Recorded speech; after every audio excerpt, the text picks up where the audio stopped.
Ben? Bırak soytarızı. Nerede bu it? Damatlığımı alıp hemen geliyorum demişti. Trafiğe takılmıştır yüksek ihtimalle. Takılmıştır. Bana bak. Onu hemen bul, öldüreceğim onu. Buluyorum Mecit amca. Hatta buldum. Tipe bak ya.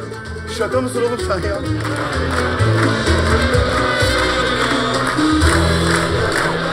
Arkadaşlar bir saniye, biz telefonla konuşacağız.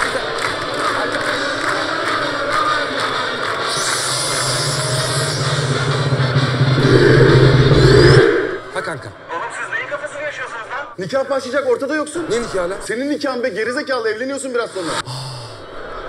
Nikah unuttuk lan. Tamam oğlum tamam. Geliyoruz, birazdan oradayız, yoldayız. Biraz trafik var sadece. Çok trafik var. Tribündesiniz oğlum bal gibi işte.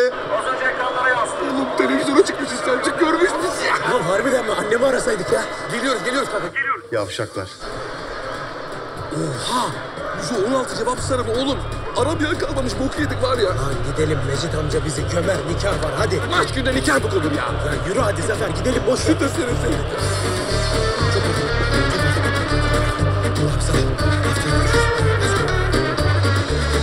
Memur gelmiş, hazırlanıyor. Damat ortada yok. Sen sakin ol Buket'ciğim, bir kadeh bir şey iç. Ayakkabının altına adını yaz. Gelir Zafer'cim, gelir, yoldadır. Bas abi. Sesini aç. Ya bas abi de nereye basıyorsun hemşerim? İçine yakacık düğün salonu abi. Hadi abi. Benim aklıma bir şey geliyor ama. Sus. Benim aklıma da geliyor o aynı şey de. Nikah gününde yapmaz diye düşünüyorum. Benim aklıma gelmedi. Ne gelmesi lazım? Maça gitmiştir diye şey yaptım. Anlamadım.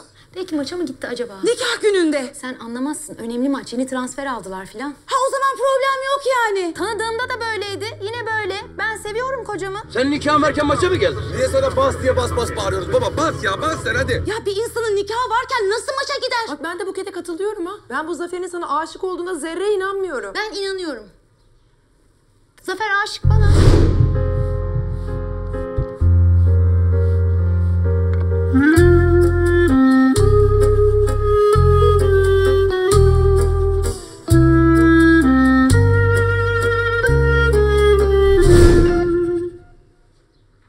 Seviyor Zafer beni yani. Gönlün yoksa o zaman evlenme hemşerim. Niye evleniyorsun? Ya evlenmesini de göreyim, babası var babası. Sıkar biraz.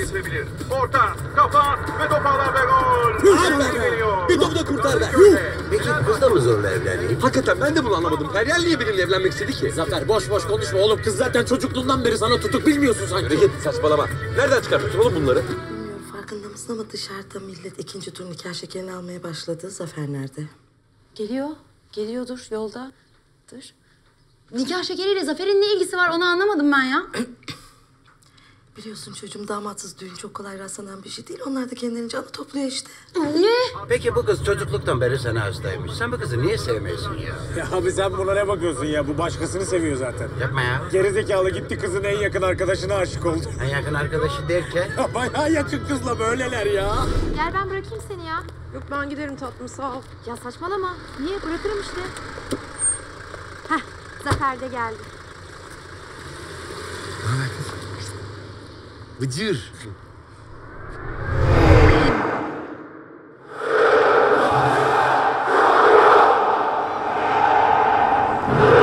Duygu işten arkadaşım. Zafer çocukluk arkadaşım. Merhaba. Duygu. Merhaba, Zafer. Saçlarınızda gözleriniz ne kadar uyumlu ya. Nasıl yani? Ay yani saçlar kızıl, gözler sarı olsaydı hiç hoş olmazdı yani. Ya bırak şimdi geyiği. Şu kızın motoru kaç basıyor? Hiç bakmak istemez misin? Oo, kız çok güzelmiş. Hadi bakalım.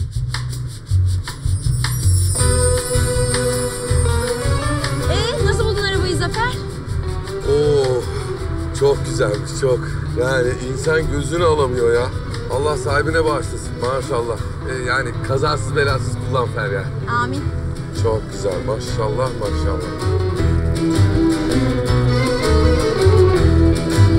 Şimdi ben anlamadım. Sen madem başkasına aşıktın, niye evlenmeyi kabul ettin? İtiraz edeydin ya. İtiraz yolu kapalı abicim. İkinci bir kalp krizi geçirtemezdin babama. Zafer, Efendim baba? sen şimdi Feryal'le evlenmeyi istemiyor musun? İstemiyorum baba. Ya ben istiyorum. O zaman sen evlen baba. Bak. Nasıl konuşmak bu böyle babayla? Ya siz niye anlamıyorsunuz beni ya? Feryal'den bahsediyoruz. Feryal benim çocukluk arkadaşım. Yani ben ona hiç bu gözle bakmadım ki bugüne kadar ya. Olmaz bu, olmaz. Baba. Ambulans çağırın, ambulans ölüyorum. İşte bu yüzden bugün benim ipim çekiliyor. Yoksa kim ister böyle gönülsüz evlenmeyi ya? Kim? Sen diyemedin mi peki ben başkasını seviyorum diye? Diyemedim abi. Ne zaman demeye kalksam? Ya Feryal'le evlilik meselesi biraz erken olacak galiba. Baba. Baba. Ay. Ya tuzu verir misin diyecektim. Bir şey demeyecektim ya. Küçük üçgenler kurarak ilerliyorlar. Ceza sahasında 3 Fenerbahçeli oyuncu var. Yerden sert bir orta. Defanstan sekiyor. Top boşta kaldı. Düzgün bir plase ve top ağlarda gol!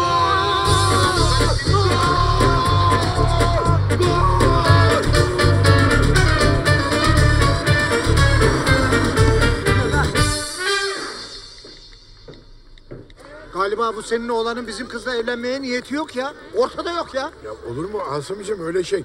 Ben dedim Feryal'le evlenir misin diye aklı uçtu yemin ediyorum. Çocukluğumdan beri seviyorum onu dedi. Değil mi Gülnur? Tabii canım, olur mu öyle şey?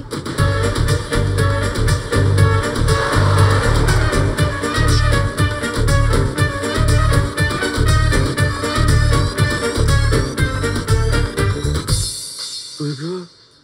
Zafer. Nasıl olmuşum aşkım? Allah belanı versin Zafer. Kızım bela okuma ya. Zaten batmışım ben burada. Zafer hadi.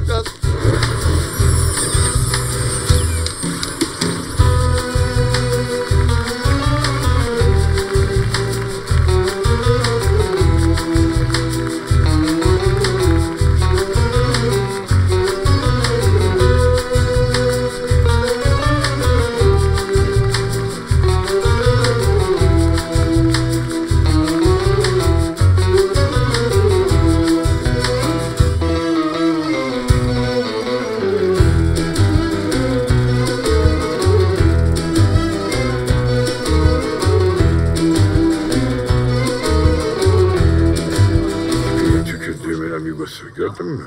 Formanın üstüne giymiş gömleği gelmiş. Biliyorum maçtan geldi it. Ay neyse ne işte Mecit geldi çocuk. Sen Asım kızı Feryal Eren. İyi günde, kötü günde, hastalıkta ve sağlıkta. Mecitoğlu Zafer Özçetin'i eş olarak kabul ediyor musun?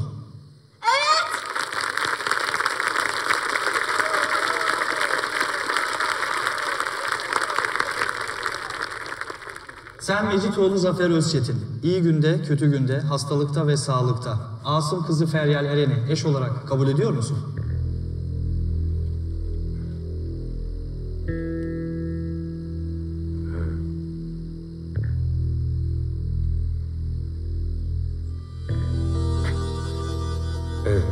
Duyamadık damat bey. Evet.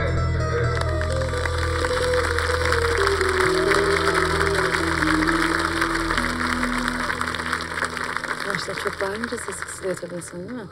Sizler de bu olaya şahit misiniz? Evet. Evet.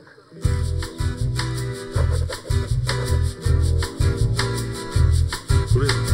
Burası.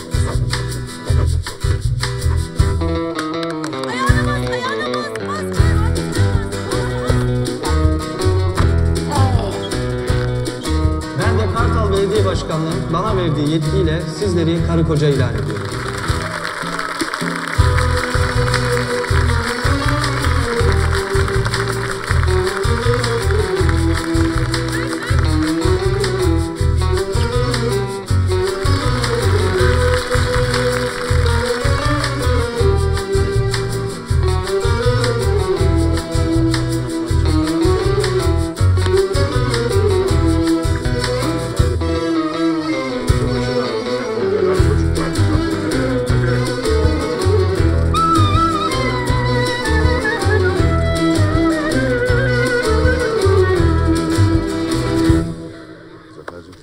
Selçuk abi. Hayırlı olsun. Sağ ol kardeşim. Dur sana bir altın takacağım. Torbayı atsana. Sünnet çocuğu muyum ben ya? Yok ben yıllardır bu anı bekliyorum. Sana takacağım. Ama ne komik ne komik. Beğenemedin mi paşam? Al bakalım. Hadi hayırlı olsun. Sağ ol.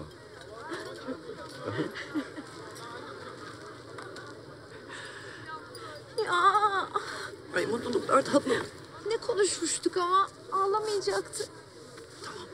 Vallahi gelin rimellerimi bozacaksın ya. Canım benim. Bakalım. Taktı.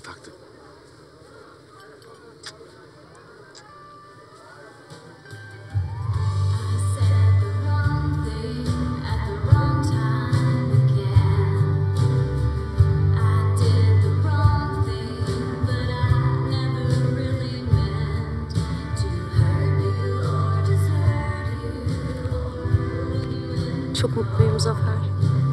Hayatım boyunca hep bu anı bekledim. Çok seviyorum seni.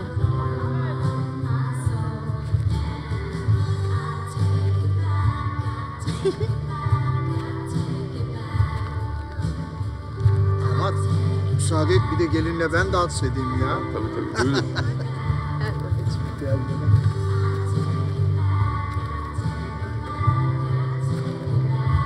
Ne haber? Duygu. Zafer. En yakın arkadaşımı sevgilimle evlendirdim. En mutlu günüm Zafer Bey. En mutlu günüm. Tamam hayatım konuşmuştuk bunları ya. Ne konuşmuştuk ya? Bir de şahitiniz oldu. Ümit Besen şarkısına klip çekiyor gibiyiz. Sana bir söz verdim. Bunun sahte bir evlilik olduğunu biliyorsun sen de. Biraz sabret ya. Biraz bebeğim. Bak doktor dedi ki babam birkaç ay kadar iyileşecek dedi.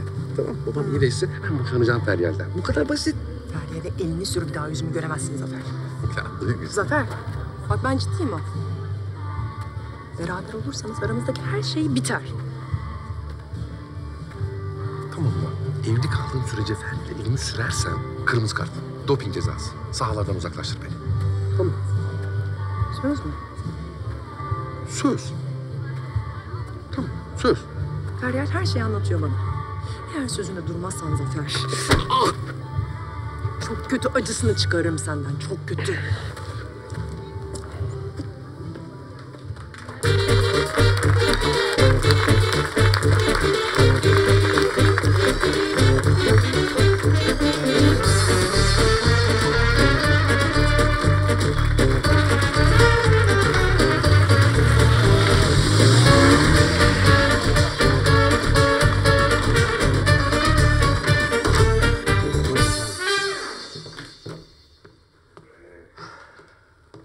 Herhangi bir isteğiniz, arzunuz var mı? Yok hadi gidebilirsin.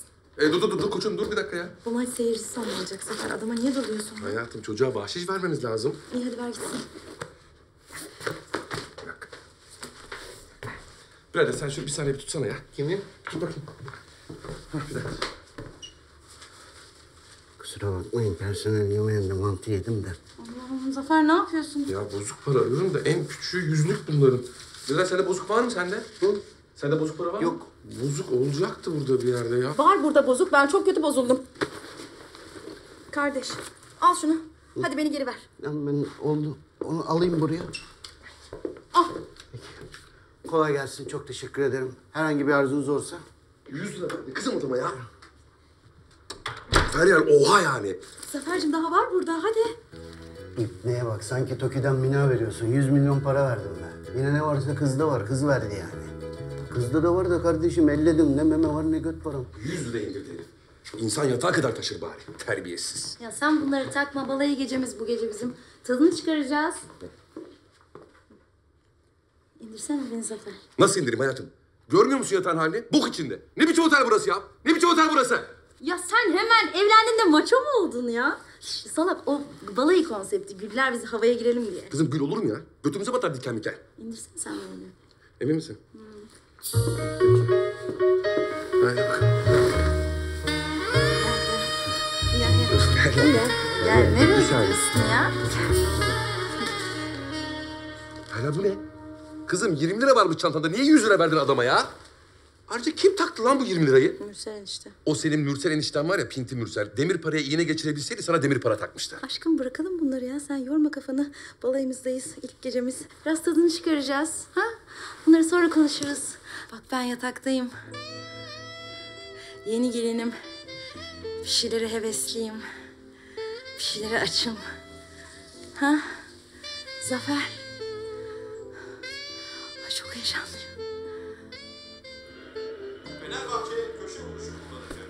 Ceza atıcı oldukça... Ne yapıyorsun? Ya hayatım bugün penaltıları izleyemedim de şu özetlere bir bakacağım. Başlarım senin maçına be. Ya sana ne el alemin maçından ya? Sen kalk kendi penaltının peşinden koş. Bu neymiş? Hadi bak bütün dikenlerden mikenlerden kurtardım ben seni. Heh. Ne yapıyorsun? Şu az önceki bellboyu biraz çalıştırmam lazım. Aldığı 100 liranın hakkını versin.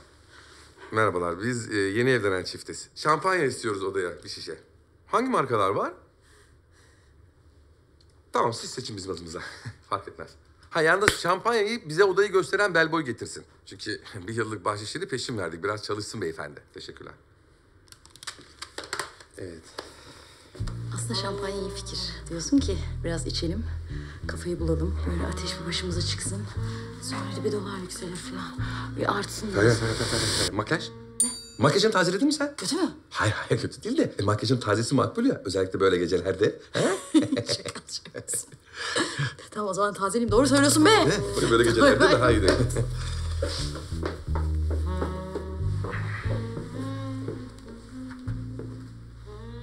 Yok arkadaş.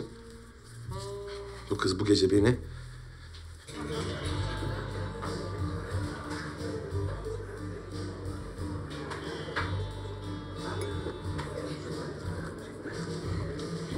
Duygu, iyi misin sen? Çok iyiyim, çok. Ellerimle sevgilimi evlendirdim bir saat önce. Sen sırf kızı kıskandığın için yüz vermedin mi herife? Üstelik kızın adamı deli gibi sevdiğini de biliyordun. Tamam öyle başlamıştı ama bu akşam onları düğünde görünce sinirlerim bozuldu. Zafer'le Feryal'in evlenmesine izin vermemem gerekiyordu. Ya tamam bitti artık. Hiçbir şey bitmiş değil. Zafer'den söz aldım ben. Elini bile sürmeyecek Feryal. Elini sürmeyecek de ne olacak? Evlendiler. Evlendiler, boşanacaklar tatlım. Ne bakıyorsun öyle? Ha? Zafer Bey'den mesaj geldi. Merak etme hayatım, hiçbir şey olmadı. Sıkı defans yapıyorum. Golsüz beraberlik sürüyor.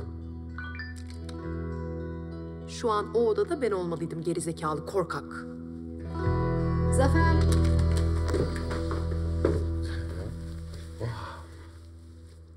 Nasıl olmuş mu? Tazelenmiş mi? Çok güzel olmuşsun Feryal. Allah sahibine bağışlasın. Amin. Çıkarmayalım üstümüzdeki. Ha. Açsana. Ben yapamayacağım. Çok karışık görünüyor ya bu Feryal. Evet biraz öyle.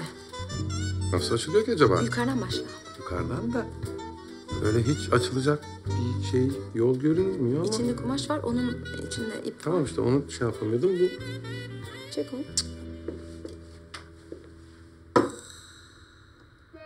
olmuyor Feryal. İçine bak. Açılmıyor Feryal, uğraşıyorum. Yırt o zaman. Yırt. Yırt Zafer. Yırt. Yırt. Yırttım. Nasıl yırttın ya? Yırtmamışsın. Şampanya da geldi hayatım. Başka bir isteğiniz, arzunuz? Sen artık bahşiş beklemiyorsun herhalde. 1 yıllık bahşişi ben sana peşin peşin verdim kardeşim. Git kardeşim. Git. Çık git. Adisyonu imzalayın. Kim imzalayacak? Ben imzalarım adisyonunu. Çık git diyorum ya.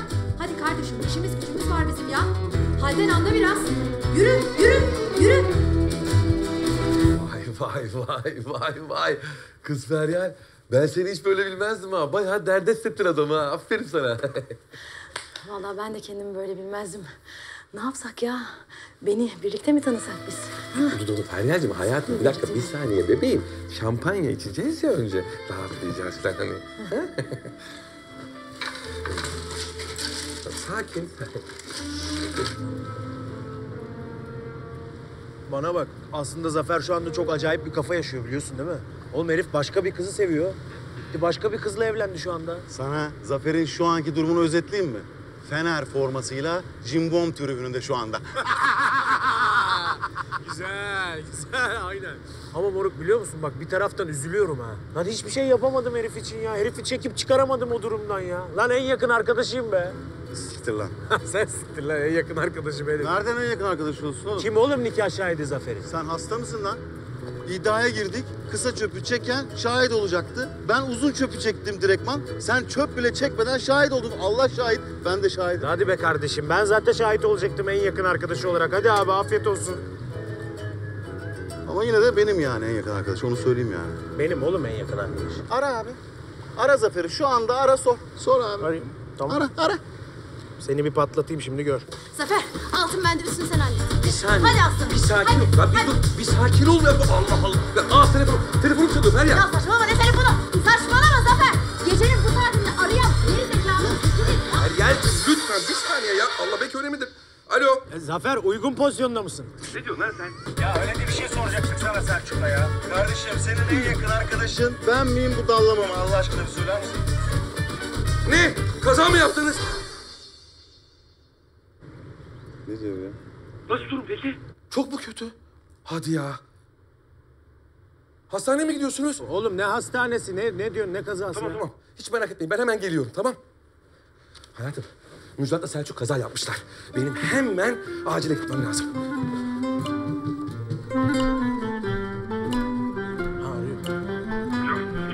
Neredesiniz? Yanınıza geliyorum. Zafer, oğlum mekandayız, sahilde dedi. Ne oldu şimdi, ne kazası? Ben anlamadık ki. Biliyorum oğlum onu ben uydurdum. Bu akşam Feryal'den kaçmam lazım. Yanınıza gelince anlatırım. Abi hadi gel bekliyorum. Çabuk ol, biz de gidelim.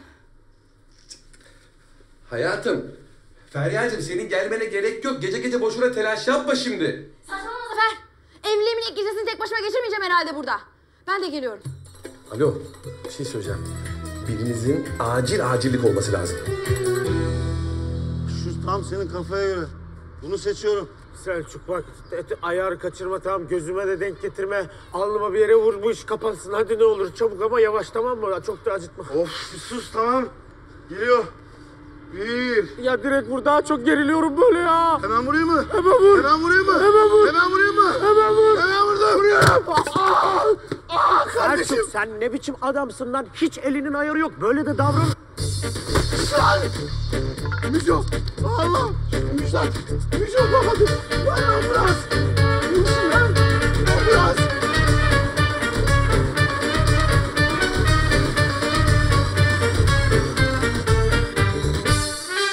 Selçuk. Kimmiş Zafer'in en yakın arkadaşı? Bir daha söyle bakayım şimdi. Nerede bunlar acaba ya? Kim yaralanmış Zafer, söylesene. Ha? Kim yaralanmış artık söyle. Selçuk yaralanmış.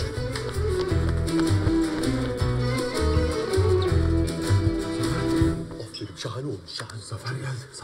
Zafer geldi. Oh Müco. Selçuk demişti. Canım o panikle Selçuk anlamışım ya. İkisi de biri benim için sonuçta. Ne var? İkisi de bir benim için sonuçta diyor. İyi misin kardeşim benim? Teşekkür. Ya şimdi bir tomografi çektiler. İç dış kanama var mıymış ona bakacaklar. Sonra serbestsiz gidebilirsiniz dediler. Hadi ya. Tüh be. Çok geçmiş olsun Müco'ya. Allah şifalarını versin. Baksana tomografi falan çekeceklermiş. Bizlik bir şey yok. Hadi gidelim. Film çekilecek diyor. Filmin sonucunu beklerim. Belki kanama falan vardır çocuğun kafasında. Ya Feryal, yani kusura bakmayın, sizi de böyle maç akşamı yapmış olduk. Vallahi iyiyim yani. Yok iyi değil. Bak kafa gidik onun. Ne saçmalıyor. Çocuk iyi ya. Maç akşamı falan diyor. Olayların farkında yani. Hadi gel gidelim. Hayatım bir dur, şu filmin sonucunu bir bekleyelim diyorum. 2 dakika dur bebeğim ya. Geçmiş olsun.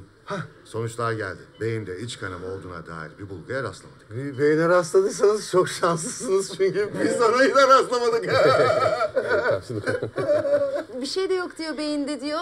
Şakalar falan da dönüyor. Hadi gel biz gidelim. Yalnız Bak yalnız geldi. Evet. 18 saat uyumuyoruz. Bu süre içinde mide bulantısı veya herhangi bir rahatsızlığımız olursa hemen geliyoruz. Tekrar geçmiş olsun. Sağ olun. Yalnız diyor 18 saat uyumayın diyor. Ona diyor herhalde. Der yani. Ben uyurum. Benim nasıl duracağım ki 18? Zaten sabahtan beri uyumuyorum. Benim uyumam lazım ya. Sen sakin ol. Mücom benim. Bu çok önemli. 18 saat uyumaması lazım çocuğum. Ben gözüm üzerinden ayırmayacağım seni. Hiç uyuma. Müco, uyuma. Müco, bak görüyor musun? Uyuyor çocuk işte. Müco. Sen ne yaptın Feryal? Ne yapayım işte. Akmasa da damlıyor.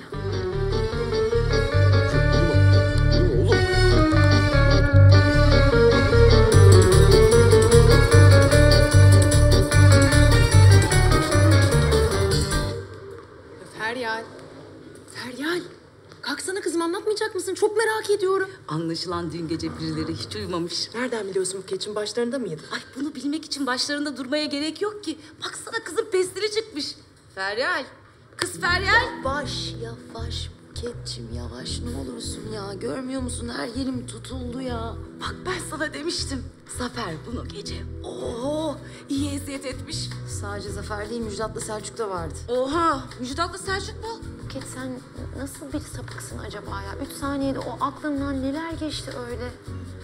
Salaklar kaza yapmışlar. Selçuk'la Müjdat. Bütün gecemizi hastanede geçirdik. Gerçekten mi? Sonra otel odasına geri döndünüz herhalde.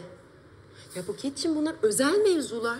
Ay merak ediyorum. Ya ne özel kızlar ya. Özel yok. Daha doğrusu dün gece özel kategorisine dair hiçbir şey yok. Ay kız sen yoksa ilk gece korkusu mu yaşadın? Yok ya. Ben niye ilk gece korkusu yaşayayım yani? Acaba diyorum. Zafer'in mi böyle bir korku yaşadı? Korkuyorum abi. Korkuyorum yani. Duyguyu kaybetmekten korkuyorum ya. Oğlum biz kafamızı patlattık hala duygu diyorsun ya. Tamam artık bitti Zafer. Feryal'le evlendin sen. Ne olacak böyle? Vallahi Duygu'ya Feryal'le evli kaldığım sürece ona elimi sürmeyeceğim diye söz verdim. Oha. Müjo. Oğlum uyuma lan Müjo. Yasak oğlum. Şimdi adam tabii düğün yaptı. Yani yoruldu. Erkek adam hani bunun sorumluluğunu da hissediyor. Bunun altında eziyor. Kasıldı, gerdi kendini filan. Tatsız bir haber aldı. Yani adamın gecesi zehir oldu. Şimdi bunlara rağmen adam bana elini sürmemiş. Ben de bunu kafaya takacağım. Adamdan boşanacak mıyım yani? Vallahi ben boşanırdım. Yapmayın kızlar Allah aşkına ya. Ya senin bu deli gibi sevdiğini söylediğin Zafer. Senin düğününe geç kaldı. Dün akşamda hatırlıyor musun sen? Ah bak bingo. Vallahi Duygu doğru söylüyor.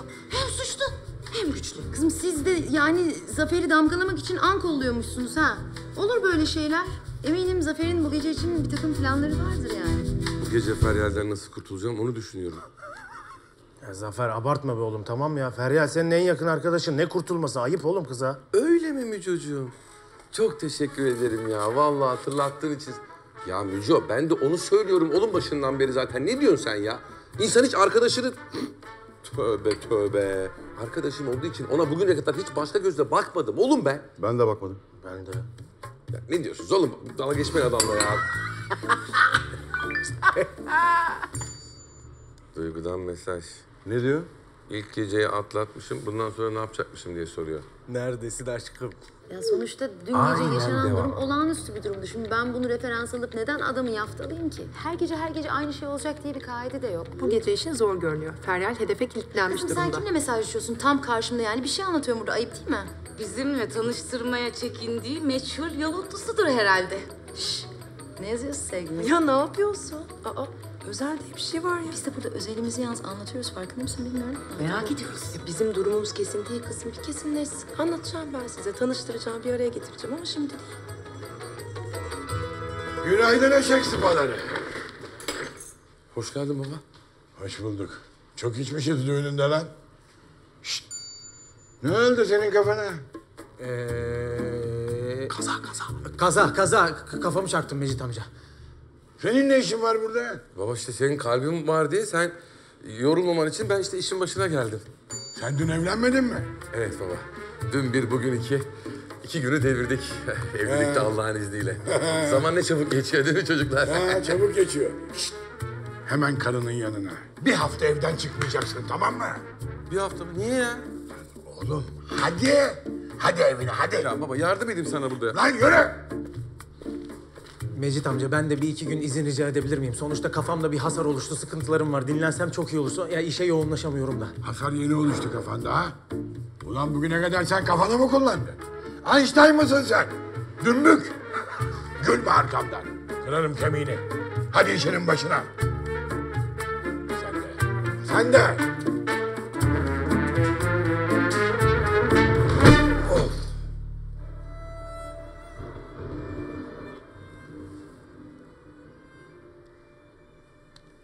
Zafer sen Face'teki ilişki durumunu hala evli yapmamışsın. Çok girmiyorum ben Face'e ya.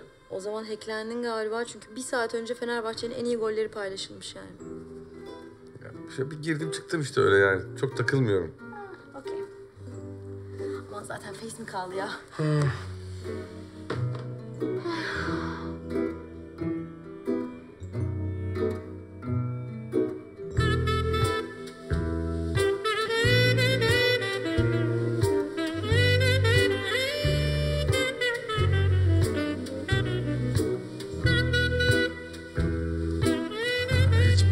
modunda değilim ben ya.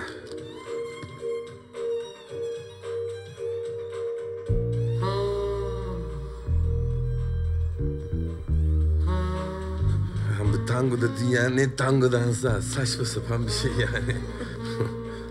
Olduğu görülür. Tavşangiller familyası yaklaşık Belgesel. 50 Bak, film için bir insan belgesellerden mutlaka bir şey öğrenir. sırlarla örtülüdür.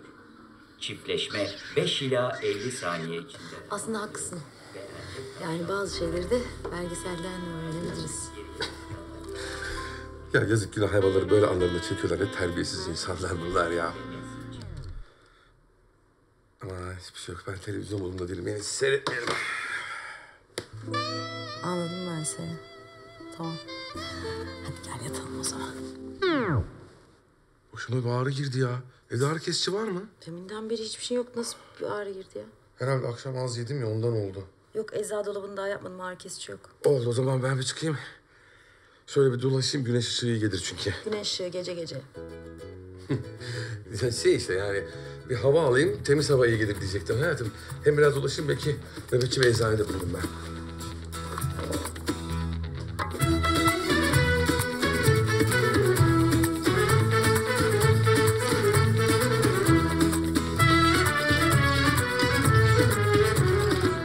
Gülnurcuğum, imalathanede işler nasıl? Biraz yoluna girdi mi? Çok şükür Zeynep'ciğim vallahi.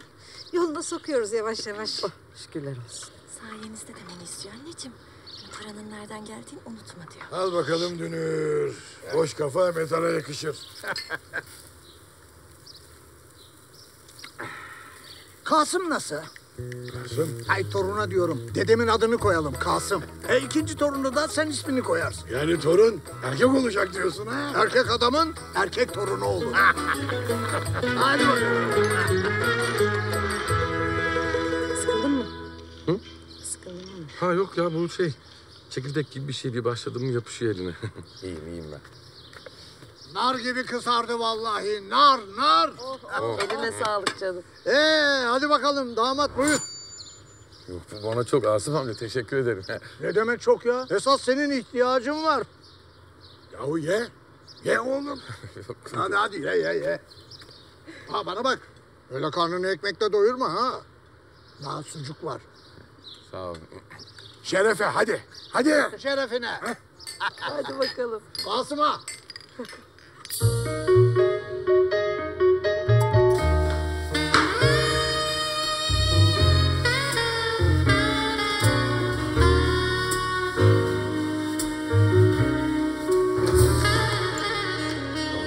Geberiyorum. Tam iki kamyon mal indirdi bugün ya. Ölüyorum yani. Kolumu kaldıracak halim yok yani.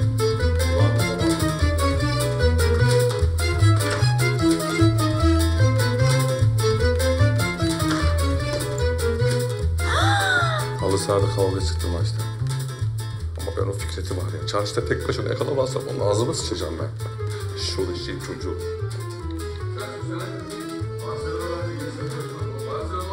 Tabii ki ala Madrid. Ne haber Feryal? Turumumuz var hayatım. Hadi beyler, hadi herkes yerleşsin ders abi. Gelin abla, şunları bir kaseye koy be.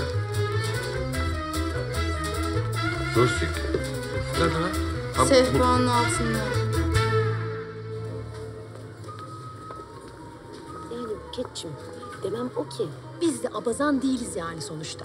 Biz de bir takım şeyler yaşadık. Bu adam benimle evlenmeden önce bana daha çok dokunuyordu ya. Ne bileyim şuralarımı falan elliyordu, buralarımı böyle yapıyordu. Kızım artık normal sınırları aştı bu durum. Ya siz nasıl hala birlikte olamadınız? Vallahi billahi ben de bilmiyorum ya. Sanki adamın bütün enerjisi çekildi böyle. Sanki birisi adamın yemeğine şap attı. Dur bak kız, ben sana birini önereceğim. Adam hem yaşam koçu hem de enerji gurusu. Enerji tap yapacak. Bak guru diyorsun ama benim kabul edeceğim tek guru var. O da pilavın üzerindeki guru. Hadi gidelim ne olur ya. Hadi be güzelim ya. Ya Zafer saçmalama ya. Bir gelsin adam bakalım. Bir enerjimiz değişir. Üstümüzdeki şu ölü toprağa kalkar. Çakralarımız açılır falan. Ya istemiyorum ben çakralarımı açsın el alemin adamı ya. Allah Allah. Açık bırakacak. Sonra ceylan yapacak. Hasta olacağım ben. Belki şakalarına falan da iyi gelir. Aşk olsun Feryal ya.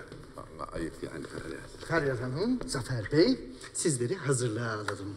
Önce vücudumuzdaki enerji akışını bir düzenleyelim. Buyurun. Kalk gidelim ne olur korktum ben. Vallahi ne olur Feryal. Biz...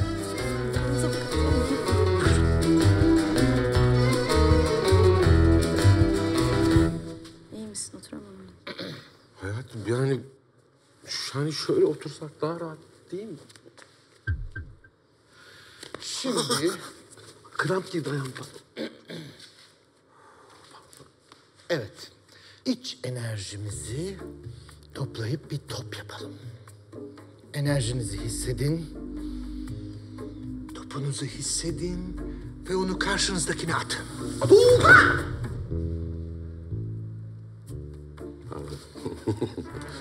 El ele tutuşalım lütfen. Enerji akışını hissedebiliyor muyuz? Hissedebiliyor muyuz Zafer? Hem nasıl hissediyoruz? Bildiğin hidroelektrik termik santrali gibiyim enerji akımından. Güzel. Şimdi içinizden doğru bir titreme hissedeceksiniz. Hissediyorum ya.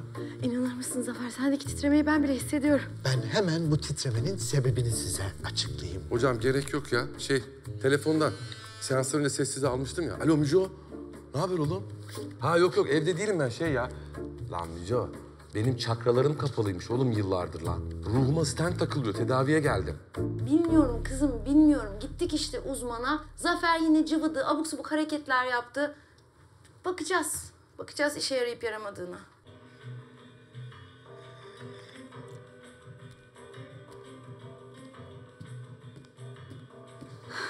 Zafer'cim, yatağı hazırladım. Hadi.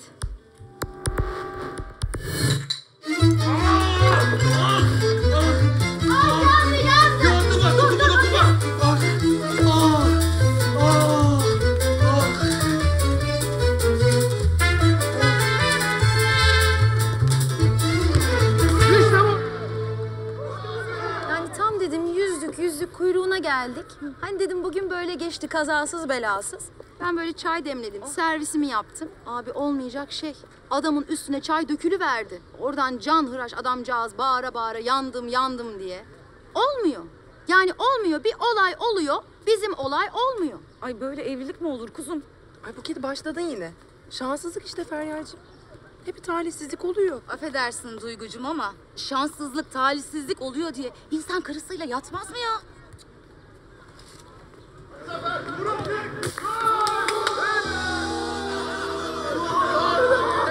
Bak işte biz bir şöyle sarılamadık be. Çok iyi koydu. Çok iyi koydu.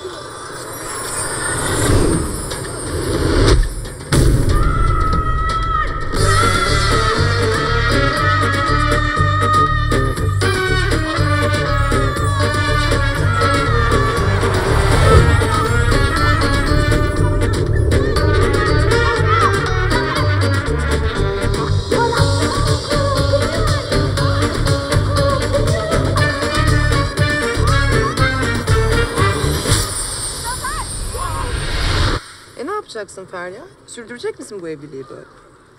Niye sürdürmeyeyim canım? Ya böyle devam edecek hali yok ki. Yani bu Zafer acaba ilk gece korkusu gibi böyle bir ilk yıl korkusuna mı kapıldı? Yani öyle bir sendroma mı girdi acaba? Hadi zahmet çüş yani kurabiyem. Cık. Ne bileyim ya. Benim çok bir umudum kalmadı. Ay. Küçük Zafer de sizleri övmüş. Müjdat, onu bir tuvalete götürsenize. Zafer sıkma işe. İşe Zafer bak biz tutmayalım şimdi işe sen hadi. Sıkma. Sıkma.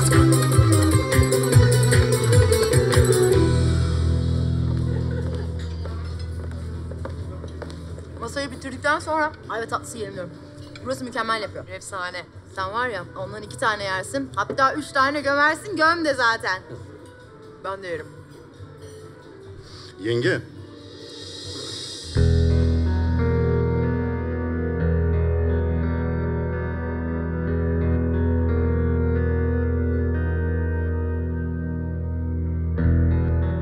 Hayırdır aşermeler falan başladı galiba sende. Böyle bir tatlı ihtiyaçları falan. Bize de bahaneyle ayvayı yedireceksin yani. Ama ne komik. Ayrıca bu yenge lafı nereden çıktı ya? Feryal desene kıza sanki yıllardır Feryal demiyormuşsun gibi. Ha, enişteme bak. Yengeme yenge dedim diye bana yürüyor.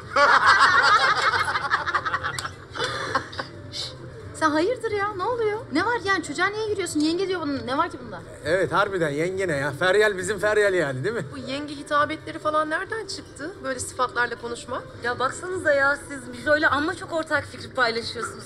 Niye hiç çıkmayı düşünmediniz? Flört etmeyi, sevgili olmayı falan. Yok artık. Çüş. Ama yakışıyorlar. Sen niye böyle aşırı reaksiyon veriyorsun ya buna? Şş, bir sakin olsana ya. Niye bağırıyorsun? Ya ben... Elinden alırım diye mi korktun en yakın arkadaşını? Yok korku gibi de değildi. Aslında biz daha önceden bir şekilde göstermedik yani. Yani daha doğrusu ben de tanıdığım günden beri de severim seni aslında da yani. O şekil gibi. Bak gördün mü? Utandı çocuk. Bak bazılarımızın utanma duygusu hala varmış. Evet. Karar verebildiniz mi tatlınıza? Evet. Ayva. Ayva yiyeceğiz. Ayva tatlısı yiyeceğiz. Ayva. Hiç yemiyormuşuz gibi.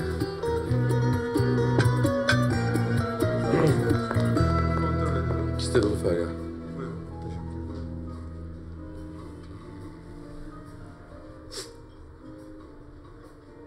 Ne gülüyorsun kız? Tuvaletlerin dolu olması komik mi? Buket dedi ya Müjo'ya, sen dedi Duygu'yla dedi aslında dedi yakışıyorsunuz dedi, çift olsunuz falan. Ha? Müjo'nun götü başı bir ayrı oynadı filan, bir bakışı değişti. Bu erkekler ben sana söyleyeyim hepsi aynı. İçlerinden bir şekilde geçiyor. Olmaz öyle şey. Niye? Kızım, Müjde lan bu. Çünkü onun bakış açısı böyle hep aynıdır yani. Sabit böyle bakar Müjde. Müjde lan. Olur mu öyle şey? Sabit yani. Hadi çıktı geç.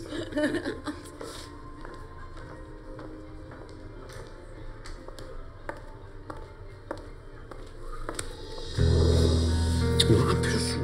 Allah'ım aşkım sarı kanaryam ya. İlişkimize heyecan katıyorum aşkım. Bebeğim yapma bir tanem. Tamam şey söyleyeceğim. Feryal içeride bebeğim. Dur ya şimdi çıkarsa ya görür bizi. Bana bak sen sarhoş oldun ha. Ne bu Müjde'ye sırlaşık hareketler öyle? Az önce Feryal ne dedi bana biliyor musun? Müjde'nin dedi. Duygu'ya dedi bakış açısı değişti dedi. Vallahi Müjo'yu bilmiyorum ama benim ona bütün bakış açım değişti bu akşam. Olmaz öyle şey. Olmaz sarı kanaryam siz arkadaşsınız bebeğim benim değil mi? Bir şey söyleyeceğim, sen en yakın arkadaşınla evleniyorsun. Ben niye arkadaşımla ilişki yaşayamıyorum? Ona göre davranacaksın o zaman. Saçmalamadım. Zafer sen bakış açısı falan... İçme bu kadar Duygu vallahi ya lütfen. Kız sen sarhoş musun? Yok iyi ya bir yürü suratına bir su çarparsa kendine gelecek. Hadi bebeğim hadi hayatım sen. Bir parmak at bir şey yap. Tamam, bir şey yok. Hadi Ferdi geçelim biz yürü sen.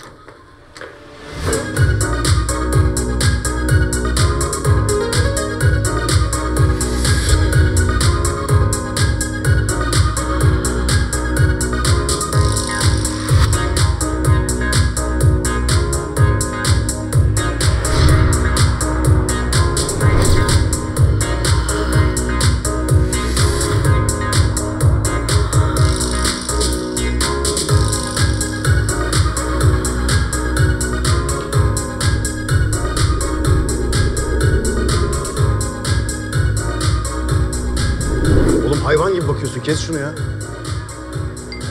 Sen şuna bak ya. Yemekte Müjdat da beni skandırdı yetmiyormuş gibi bir de hiç tanımadığımız bir herifle resmen direkt dans yapıyor ya. Direkt. Ne bağırıyorsun ya? Direkt kim direkt? Kim direkt? Direkt. Feryal şey diyorduk şu Duygu'ya bak ne güzel dans ediyor. Yanındaki herif de direkt gibi aynı. Direkt kazık yutmuş ya. Ama biraz dansını abartıyor tabii. Ya bırakın abartsın. Belli ki gizemli sevgisiyle böyle yerlere gelemiyorlar. Gizemli sevgili? Ha, bir tane gizemli sevgisi var. Bizimle de tanıştırmadı. Bence herif evli. Helal. O zaman dans. O zaman renk. İzin var mı enişte? Ya bırak ne izni. Seni gerizekalı. Gerizekalı sensin.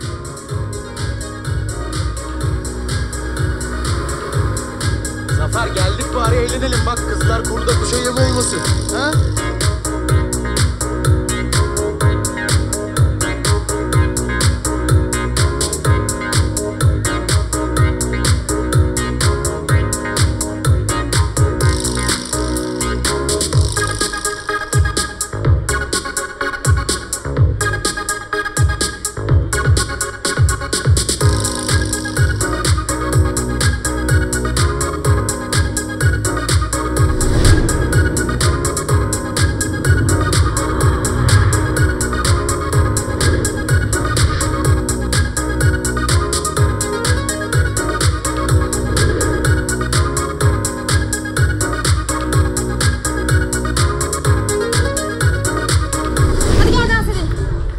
rahatsız etmeyi sevmem, bilmem de zaten biliyorum. Feryal sen eğlenmene bak. Hadi be, hadi Muci, hadi. Hadi canım, hadi.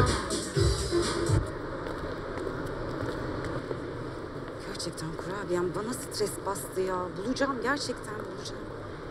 Kızım, harekete geçmen lazım.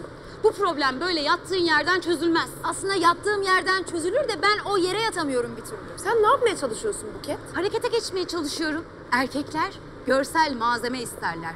Bazen olaya, duyguya girebilmek için. Yavrucuğum senin o erkekler damacanaya bile yükseliyorlar yani. Ne görsel malzemesi? Ay anam kurabiyem, ben onu öyle demiyorum ki. Google amca söylüyor. Erkekleri etkilemeyi sordum. Tam bana 9 tane yöntemini söyledi. 1. Çekici kıyafetler. 2. Seksi iç çamaşırları. Sen Google'un niye bir amca olduğunu düşündün mesela?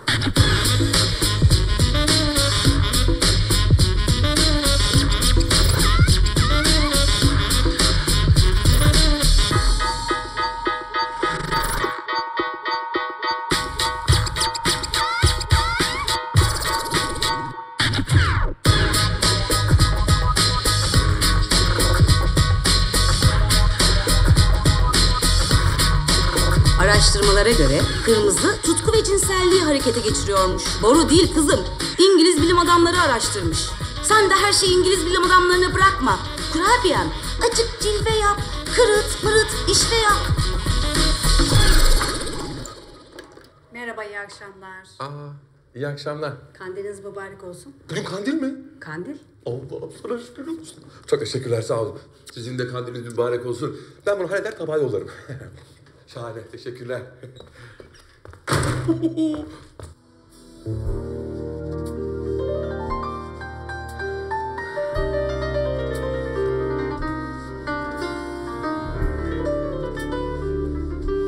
Zafer.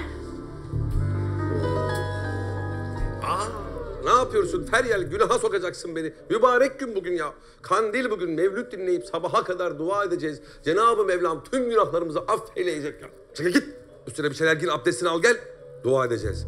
Allah'ım ya Rabbim sen bu cahil Feryal kuluna bu mukaddes günün yüzü suyu hürmetine akıl fikir ver ya Rabbil Alemin.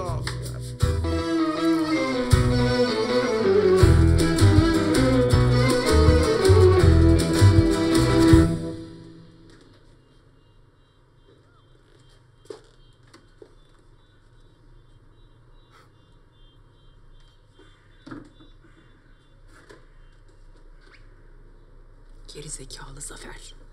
Yok yani.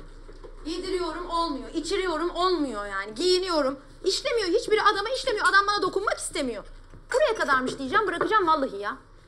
Kızım, bak benim aklıma bir şey geliyor ama bunun üzerinde büyümüyor olmasın? Büyü mü? Ay Buket, ne büyüsü? İyice delirdin sen ya.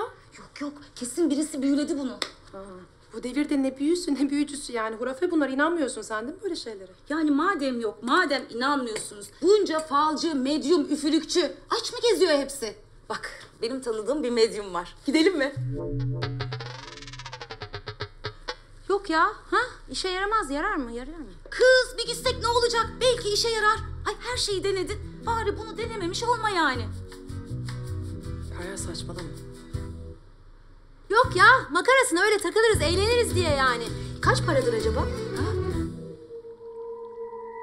Ebrar Hanım, beni hatırladınız mı?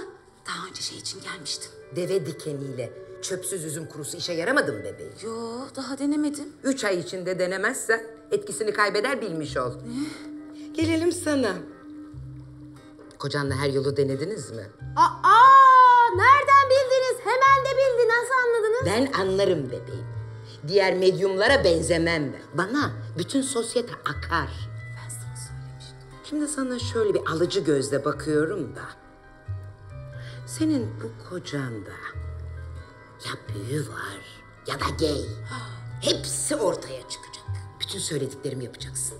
Önce kocanın idrarından bir numune alacaksın. Onu nasıl alayım ben? Adamın çişini Ay sileyim. alırız, aldırtırırız. Tamam. Aldığın numuneyi 3 kere cemcük diyerek başının etrafında 3 tur döndüreceksin. Peki cemcük ne demek acaba? Anlamını bilirsem daha fazla içimden geçiririm belki. Sana ne kızım? Neyse ne? Sor bakalım kolanın sırrını söylüyorlar mı sana? Sana ne kurabiyem? Neyse ne? 3 tane dişi köpek dişi bulacaksın. Ama şimdi dişi köpek dişini ben nereden bulayım? Yani hayvan barınağı şey yapmıyorum ki. Sus kurabiyem, ben bulurum sana. Ebrar abla, devam. Bunları idrarı koyduğun kabın içine atıp 3 saat bekleteceksin. Sonra akşam kocan eve gelmeden önce yatak odasında yatağın 3 kenarına koyacaksın. Şu mumları da al, bunları da yakıp yatağın kenarına koy. Mumları koyarken de şu sözleri söyleyeceksin. Ya Cemcik o iş olsun tamam, yüzü koyun yatamam.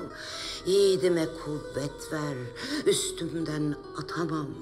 Ya Cemcik, büyü gitsin hemencik. Sözleri yazdın değil mi bebeğim? Yazdım. Hepsi burada. Ya Cemcük, bu iş olsun tamam. Yüzü koyun yatamam ya Cemcük. Yiğidime kuvvet ver. Allah'ım ne olursun yiğidime kuvvet ver. Üstümden atamam. Ya Cemcük. Büyük gitsin hemencik. Bir dakika. Yatak odasındayım da. Üstümü şey yapıyordum.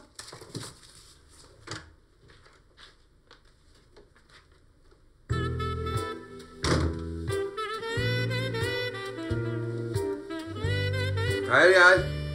Ya benim başım çok ağrıyor ya. Allah Allah. Benim de çok ateşim var. Ya ateşin olur tabii kızım. Odanın her tarafını yakmışsın. Bu ne hal? Ama titreme de var. Titreme mi? Dur bakayım. Bakayım be. Böyle bir ateş, bir alev hissediyor musun? Hissediyorum. Allah'ım işe yaradı. De o ateş senden gelmiyor kızım. Yatak yanıyor, yatak. Zafer yanıyor. Yatak yanıyor. Yatak yanıyor. Şansıma sıçayım. Zafer bir şey yapsana, şunu mu basacağım? Ben kimin ağzından aldım ya? Kimseye kötülük de yapmadım şimdiye kadar. Bilerek yani en azından. Bu kimin bedduası ya? Duygu bak bu kadar kötüsü olmadı. Artık yatak yakıyorum ya. Yangın çıkarıyorum. Baya alevli falan bir gece oldu ha? Böyle ateşli geçirdiniz geceyi. Espri yapacak zaman mı? Görmüyor musun kızın halini? Ya yapın, espri de yapın, şaka da yapın. Gömün beni buraya, yatırın. Şurada üstümde, tepinin de. Hiçbiri umurumda değil. Böyle kendi bir şeye vurmak istiyorum. İçki ister, içki. O da olur. Ama böyle çikolata şelaleleri olsa, böyle piramitler, ondan sonra bitterler böyle. Dur kızım, dur stop kendini hemen kaybetme. Kızım, güzellikle meseleyi halletmeye çalıştın, olmadı. Ne yapacak peki? Zorla güzellik yapacak. Zafer'in gazozuna ilaç atacak. Oha! Neyim lan ben? Nuri Alço mu? Ya Buket sen nereden buluyorsun bu sapık fikirleri? Ya en azından ben çalışıyorum ya. Sen ne yapıyorsun? Orada oturmuşsun, ahkam kesiyorsun. Buket'cim karı koca onlar bu kadar araya girilmez ki. Özel diye bir şey var değil mi? Girin anam, girin. Her yerimize girin. Aramıza da girin. Bizim bir aramız yok zaten. Biz evcilik oynuyoruz. Bir tek tabağımız, çanağımız plastik değil. Bakar mısınız? Tavuk göğsü vardı. Ah, geliyor efendim. Gideyim ben ilgileneyim, geliyorum. Hadi ben kaçtım. Şu gizemli sevgilinle de bizi bir tanıştırmadın. Ne saklarmışsın kendine? Feryal'cim ben senin gibi değilim biliyorsun. Böyle özelimi paylaşmayı sevmiyorum. Hadi görüşürüz. Benim bir özelim yok ki.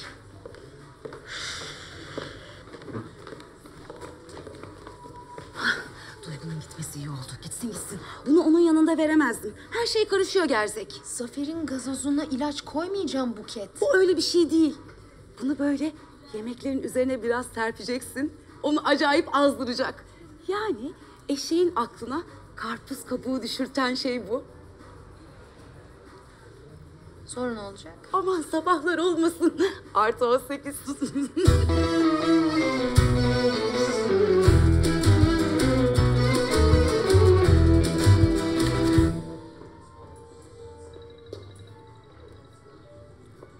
Aşkım sana Afrika'dan çok özel bir çiçek getirtmiştim. Fakat haşlamış eşek herifler. Yani koklayamazsın ama tadına bakabilirsin istersen. Ha? Bırak şirinlik yapmayı Zafer. Ben çok sıkıldım. Zafer aylar oldu ya. Bak tamam Feryal pes etmek üzere ama sende hiçbir hareket yok. Ya sen ne zaman boşanacaksın? Hayatım bugün konuşacaktım babamla.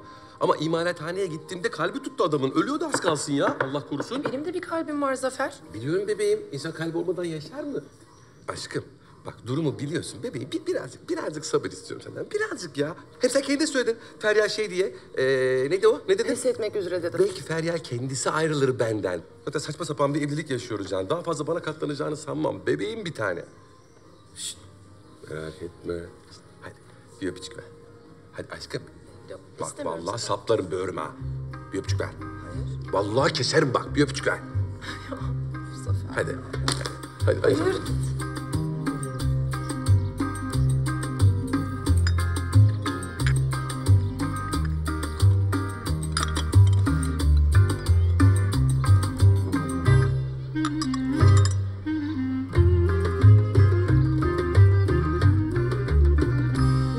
Haberler sende bir tane. Yok mu şöyle bir baş dönmesi, ne bileyim böyle bir mide bulantısı falan, ha? Yok, niye olsun ki? Allah Allah, gayet sağlıklı diye canınız mı sıkıldı sizin? Yok kızım yani biz şey için diyoruz canım. Anla işte. Yok Gülnur anneciğim, yok. Hem daha ne kadar oldu ki evleneli değil mi anne? Aylar oldu. Neyse size afiyet olsun. Benim akşama yemeğim yok, onu bir halledeyim ben. Hadi görüşürüz.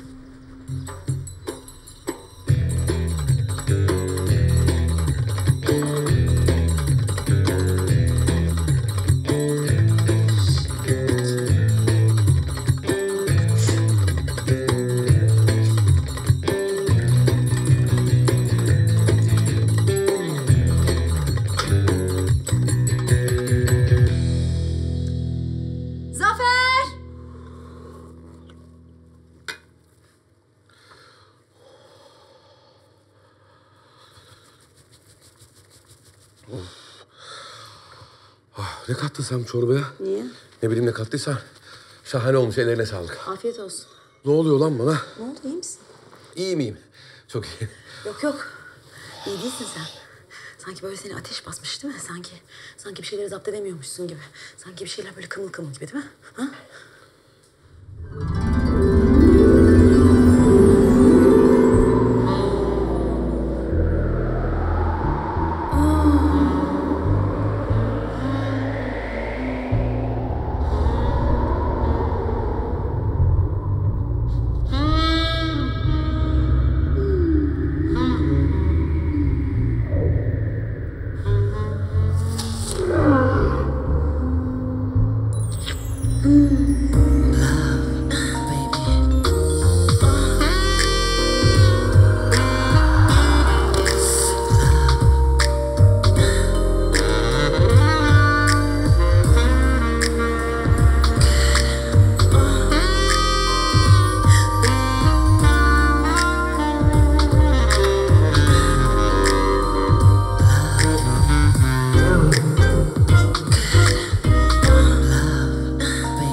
Yok iyiyim ben ya, iyiyim.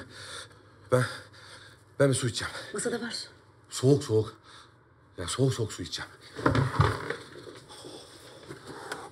Ne oluyor lan bana, birden böyle düz duvara tırmanır hale geldim ben. Allah. Yok ya.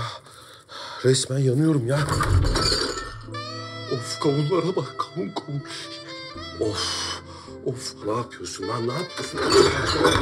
Başka şeyler düşün. Feryal. Bak oğlum saçmalama. Of pastalara bak. Lan bu tavuk böyle konur mu arkadaşım ya?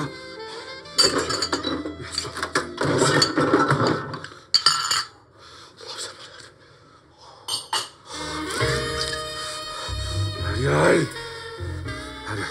Çabuk salona git. Birazdan işim var seninle. Çabuk ol. Çabuk! Kusura bakma Duygu, seni karınla anlatacağım bebeğim. Feryal!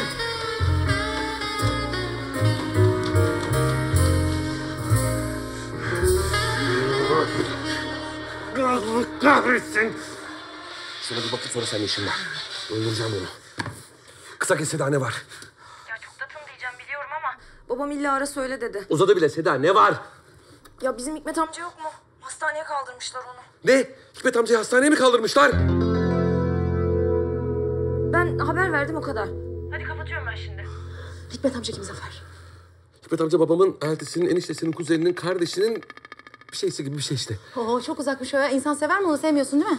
Sevmez mi ya? Hikmet amca bana çok babalık yaptı Feryal. Nasıl sevmem Hikmet amcayı ya? Ya oğlum ben size ne dedim? Başka yerde oynayın demedim. Ya Hikmet amca ya. Yürü git hadi. Senin baban var Zafer. Evet ama Hikmet amca part-time babalık yaptı bana Feryal. Çok emeği var üzerimde. Hikmet amca iyileşmez mi yarın sabaha kadar? Ha, sabaha karşı falan. Ha, iyileşmez mi? Onu bilmem de eğer iyileşmezse ben mahvolurum, sana bir şey söyleyeyim. Hikmet amca benim için çok önemli ya. Eğer ona bir şey olursa ben en az 5-6 ay kendime gelemem Feryal. Hikmet amcam benim ya. Ay, Hikmet amca. 5 ay mı? Adam Zafer'in o kadar yakını değilmiş. Ne işimiz var burada? Ay işten de zor izin aldım. Adamın durumunu merak ediyorum ya. Adama bir şey olursa Zafer 5-6 ay daha depresyona girer, hepten kalkamaz. Ne? Burası. Merhaba. Geçmiş olsun. Hikmet amcam nasıl? Çok kötü. Makineye bağlı yaşatıyorlar. Siz? Ben Zafer'in eşiyim. Ne konuşuyorlar? Ameliyat falan mı? Yok. Doktor hiç umutlu yok diyor. Fişini çekecekler. Ne? O zaman ölür. Şimdi de pek yaşıyor gibi değil zaten. Yapamazsınız. Kıyamazsınız Hikmet amcama, fişini çekemezsiniz. Pardon ya. Hanımefendi kim? Mecit amcanın gelini, Zafer'in karısıymış. Kızım biz de istemiyoruz ama. Ama ne güzel anneciğim. Siz burada Hikmet amcamın fişini çekmeye çalışırken kötücül dünyanın her yerinde bilim adamları, doktorlar, Hikmet amcalar ölmesin diye bir sürü tedavi yöntemleri bulmaya çalışıyorlar. Grip olsun, AIDS olsun, basur olsun, kanser olsun. Orada o adamlar, elin adamları bir taraflarını yırtarken siz burada fiş çekmeye mi çalışıyorsunuz? Lütfen biz de kahroluyoruz burada ya. Yeterince kahrolmuyorsun ama bence sen. Ütü mü bu kız? Ha? Ütü mü fişini çekiyorsun bu adamın? Kanlı canlı Hikmet amcam beni burada yatıyor ya. Ya hanımefendi, babam zaten bitkisel hayatta şu an. Ha, bitkileri talan mı ediyorduk biz? Hani nerede kaldı senin çevreciliğin? Mesele 1-2 tane Hikmet amca değil, siz hala anlamadınız mı? Pardon? Ne diyorsun sen şimdi içinden? Babacığım ya senin de vaden doldu, ben de senin fişini şöyle çekiyorum mu diyorsun içinden? Ya sen anne, ne diyorsun? 45 yıllık evliliği sen nasıl harcarsın bir kalemde? 34 yıl. Fişini çekmezsen 45 olacak ama. İyileşmesi için pek umut yok hanımefendi. Ha, ben bulamadım çareyi demiyorsun da umut yok filan diyorsun. Hani nerede kaldı modern tıbbın nimetleri? Ya hadi onu geçtim ya, geçtim hadi. Ya yukarıda Allah var. Allah'tan ümit kesilmez. Yok ben vazgeçtim. Bu kız haklı. Allah'tan ümit kesilmez. Bence de biraz daha bekleyelim. Peki tamam. Burası çok kalabalık oldu. Hadi hep birlikte çıkalım buyurun. Kız neydi o içeride yaptığın atar Yaşar Usta gibi? Resmen vazgeçirdin insanları be. Başka çarem yok Buket, adamın yaşaması lazım. Aa, çiçekleri vermemişiz. Geri dönelim.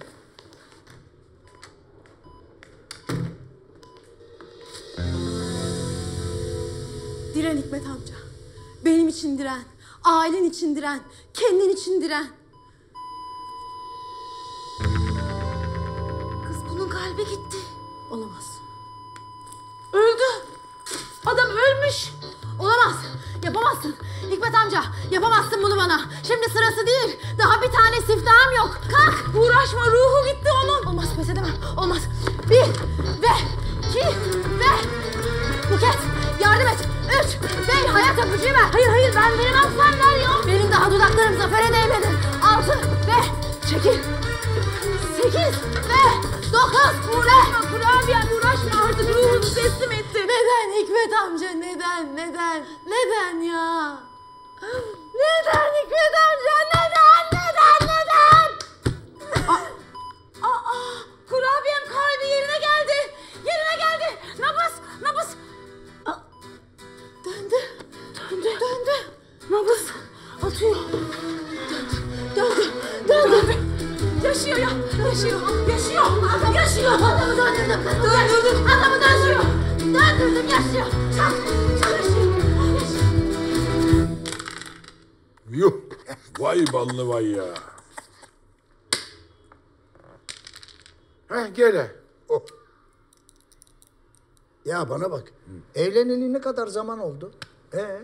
Hala torun müjdesi yok. Sabah geliyorum dükkana. Oğlan burada. Bakıyorum gözünün içine tık yok. Şey olmasın? Ne? Hani böyle kısırlık mısırlık filan. Yok be. Hani oğlan serseri versene ama kısır falan değildir ya. Ya sadece seninki için söylemiyorum ki ya. Allah Allah. Ama eğer öyle bir şey varsa torunu rüyamızda görürüz. Ne yapacağız? Hastaneye gidecekler, tahlil yaptıracaklar. Biz de gerçeği öğreneceğiz. Aklında bin yaşa. Ben oğlanı yollarım. Ben de bizimkine söyleyeyim. O da kızı göndersin. Beceremedin değil mi Zafer? Hayatım öyle bir yapmışlar ki zıkkımı takılmıyor bir türlü ya. Şöyle modellerimiz var ama.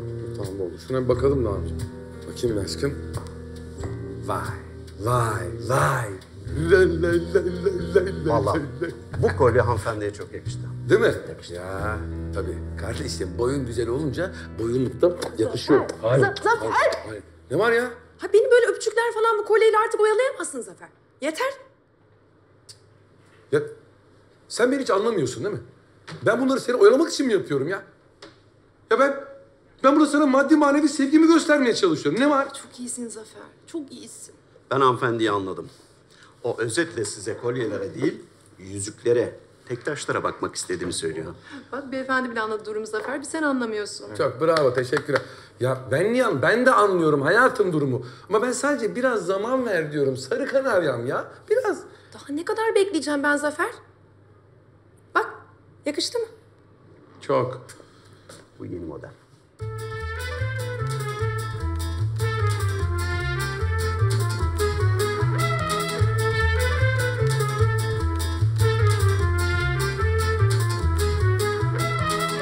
Ne iş var lan burada?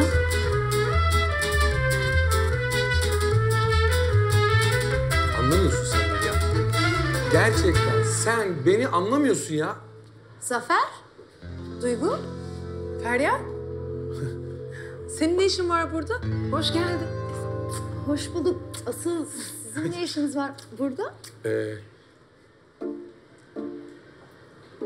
Duygu neyi anlamıyor Zafer? Şey ya.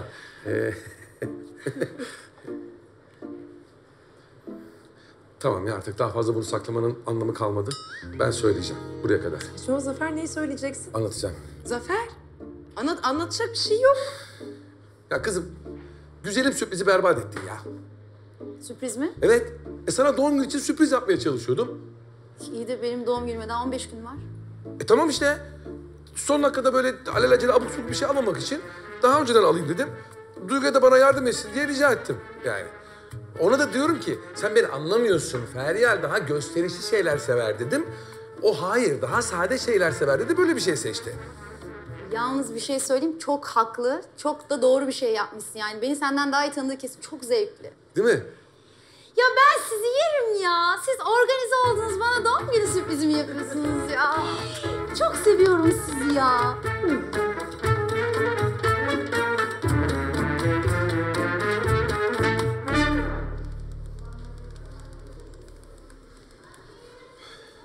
Başımıza bir de kısırlık testi çıktı. Lan bu babam var ya duruyor tuz kavuruyor arkadaş. Aile büyükleri haklı Zafer. İnsanlar dört gözle torun bekliyor. O zaman niye haybiye ispemlerimi ona buna saydırıyoruz kardeşim? Yaptırdık bir şey yok deriz. Olur biter ya. Ha Müco? Sakın dokunma, görevdeyim. Mecit amcanın kesin emri var. Raporu alıp götüreceğim. Bir kopyası da Asım amcaya gidecek. Oldu olacak. Resmi gazetede de yayınlayın bari. Zafer! Tamam be Müco. Zafer Özçetin.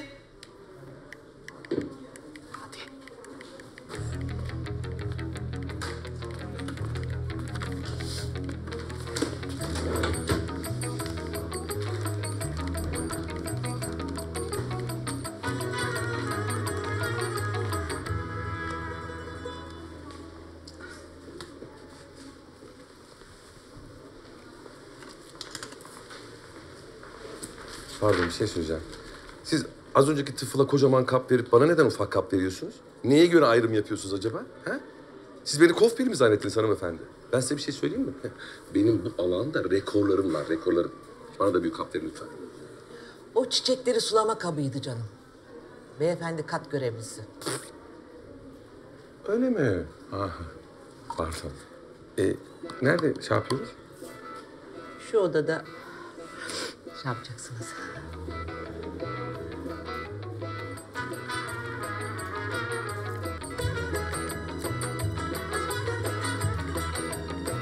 Yardım ister misin? Cacıkçı Zafer'e bak sen ya. Rekorları varmış.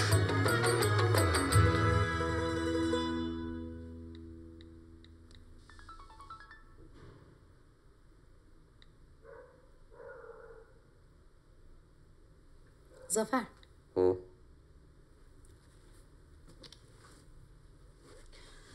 Bir baksana.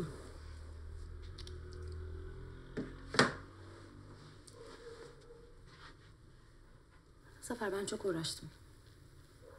Bana dokun diye, sana dokunmak için çok uğraştım. Yani yeni evlenen bir çift ne yaşarsa onları yaşayalım diye çok uğraştım. Yatak falan yaktım yani. Çok yoruldum ama ya. Annemlerin baskısı da başladı.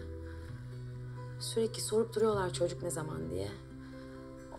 Arada kaldım, onlara da bir şey söyleyemiyorum. O baskı da çok yoruyor beni. Yani kucağımıza bebek alacağımız zamana geldik. Ama benim kucağımda ne gerçekten bir bebeğim var, ne de gerçek bir kocam. Ben seni çok seviyorum Zafer. Acaba bu yüzden mi acaba göremedim bir şeyleri diye düşünüyorum yani. Sen beni sevmiyor musun? Değil mi? Beni sevmiyorsun, o yüzden de bana dokunmuyorsun. Birlikte sarılıp uyumuyoruz, değil mi?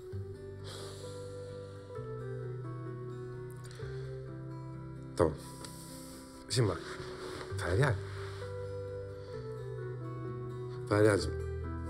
Aslında ben... Sen beni sevmiyorsun.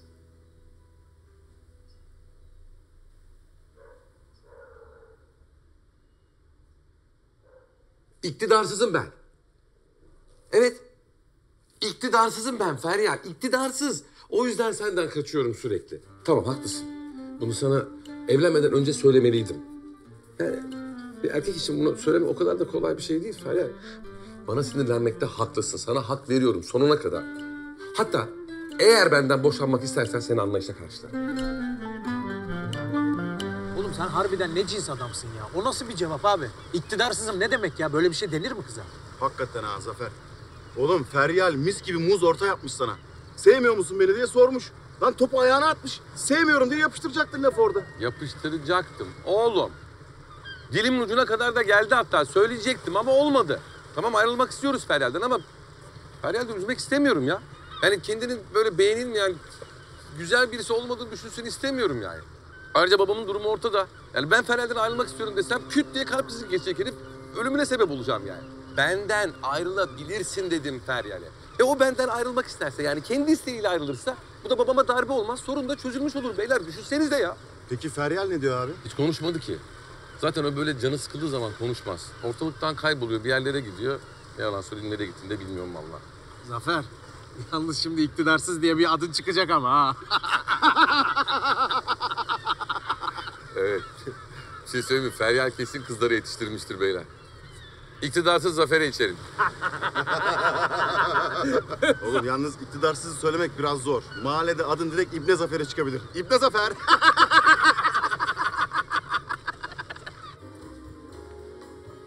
Öyle işte yani. Oh, vallahi çok sevindim yani. Sonunda oldu be, sonunda.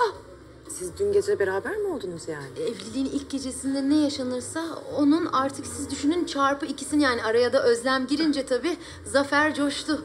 Vallahi ağzım burnum kaydı yemin ederim. Oh oh oh, resmen siz karı koca oldunuz, koca karı oldunuz yani. Duygu sen niye hiç sevinmiyorsun?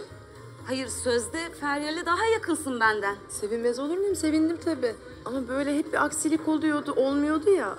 Birden olunca... Şaşırdı o, şaşırdı. Ben tanırım arkadaşımı. Kızım benim gibi çıldırık olsana ya, çıldır. Çak kız çak. Elim falan bile ağrıyor yani o derece. Bir dur. Aşağılık domuzun tekisin. Ne oluyor ya? Dün gece karınla beni aldatmışsın. Ya- Hani sen bana söz vermiştin? Hani yapmayacaktın? Ya ben salak mıyım? Ben seni niye bekliyorum? Ya Sen niye beni oyalıyorsun be? Bir dur. Duygu bir dur ya. Yapmadım kızım öyle bir şey. Kızım ben iktidarsızım dedim Feryal'e. O ne demek be? Ne demek? Ben o işi yapamıyorum demek. Kuş öldü demek ya. Öyle söyledim ben. O niye yaptık dedi? Feryal öyle mi söyledi? Bütün gün kutlayıp durdu Buket yanında. Hayır, her şeyi anlatan Feryal niye Zafer iktidarsızmış demedi? Ha kız benim utanmamı istememiş yani. Sizin yanınızda rezil olmayayım diye öyle söylemiş. Anlasana, ne var bunda? Ne öyle karşıma geçti içkiler içti. Ha? Ağzı burnu yamulmuş böyle sabahlara kadar böyle neler yapmışsınız anlatıp durdu. O gerizekalı Feryal inandı mı senin iktidarsız olduğuna? Kızım niye şimdi geri zekalı diyorsun kıza ya? Kız beni kollamak için öyle söylemiş. Sen nerede Feryal'i savunur oldu?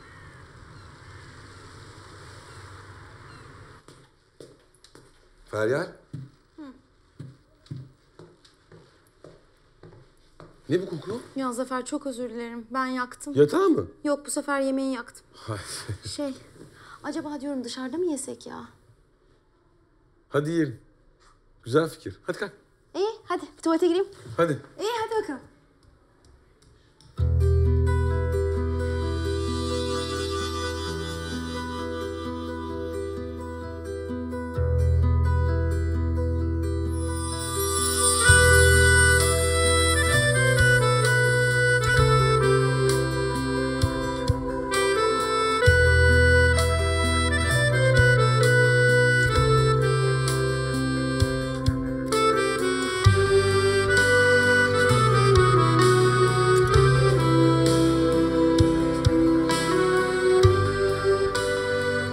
Yalnız çok güzel. Ben yemeği sürekli yakarım. Oo. Hayatım sen yemeği değil beni yakacaksın yalnız ha. Sen de beni yakma. Öyle işte.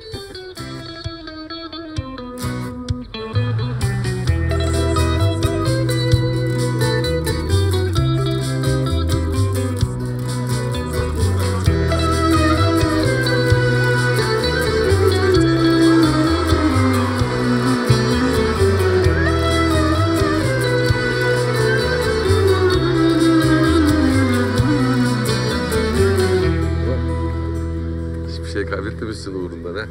Eskiden de böyle. Ne zaman seninle maç izlesek kesin alırdık o maçı. Ya keşke her şey eskisi gibi olsa. Çocukken ne güzeldi her şey. Şu kaldırım taşlarını tek tek sayıyorduk ya mahallede. İşimiz gücümüz yokmuş gibi. Tayfun hatırlıyor musun? Tayfun'un bisikletini. Ya o kadar çalardık bisikletini. Gene de şifresini değiştirmezdi. Hep doğum günü biliyorsun değil mi? Sonra babasıyla bizi ararlardı mahalle. Kendi çatılarına bakmak akıllarına gelmez. Sonra gizli yerimiz oldu ya orası bizim. Sonra sen orayı muayenehane yaptın, doktorculuk oyunlarını orada icra ettin. Evet. Çok mahalle sakinliğini tedavi etmişliğim vardır o çatıda. Tayfun'un motosiklet değil mi bu? Galiba.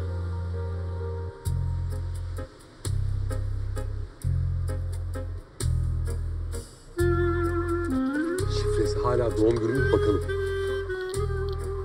Ya inanmıyorum, sen ciddisin, inanmıyorum.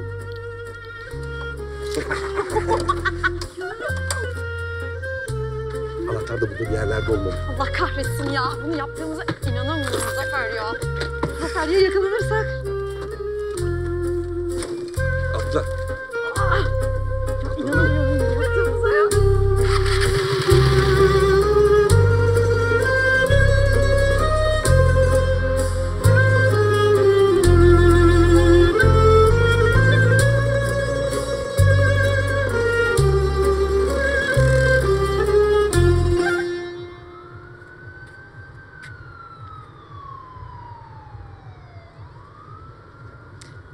Tayfun bulabilecek mi sence motosikletini? Hı? Tayfun bulabilecek mi motosikletini diyorum. Bulur merak etme. Vay be.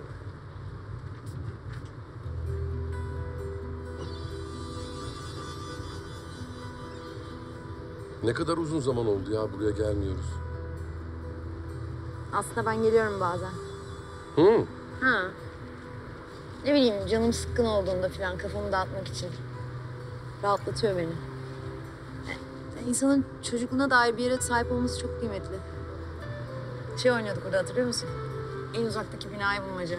Sen sürekli en uzaktaki binayı kendinin gördüğünü iddia ediyordun. Oysa en yakınımdakini görememişim.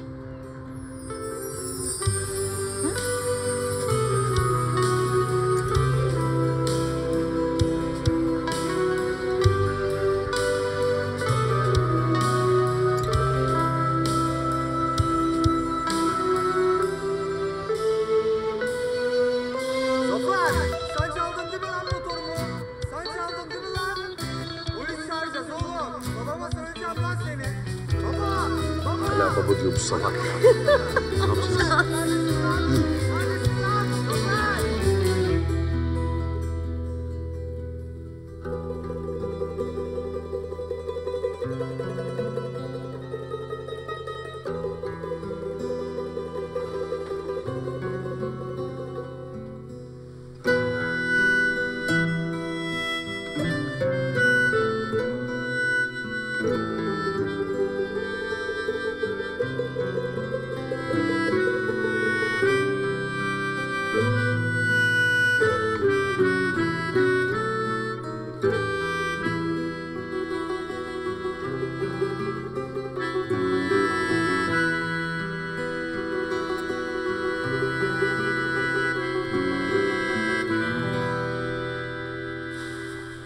Ya Zafer, yeter artık. Ne dolanıyorsun deli dana gibi ya? Ne oldu gene? Beyler çok güzel bir şey oldu. Ne oldu be? Ben karıma sırılsıklama aşık oldum. Oğlum yemin ederim bu herifin her şeyi ters ha. Oğlum ilk önce aşık olunur ondan sonra evlenilir. Evlendikten sonra aşk ne lan? Öyle değil oğlum. Ben zaten aşıkmışım karıma ama şimdi farkına vardım. Mevzu bu. Anlasanıza. Ya bir dakika şimdi duygu deyip duruyordun ya. Ne olacak anlamadım ki ben. Bitireceğim oğlum duygular. Amma da laf. Sevmiyorum oğlum kızı. Sevmediğim biriyle nasıl ilişki yaşarım ya? Oğlum kafayı yedirecek lan bu herif bana. Bak sevmemesi gereken birini sevdi tamam mı? Sonra sevmediğiyle evlendi. Şimdi sevmediğini, sevmediğini söylüyor la bu. Ne diyor Selçuk ya? Ben Duygu'yla konuşmaya gidiyorum. Baban uğrasın diyordu. Zafer bir de duyguyla kesin olarak bitti mi onu bana bir söyle de.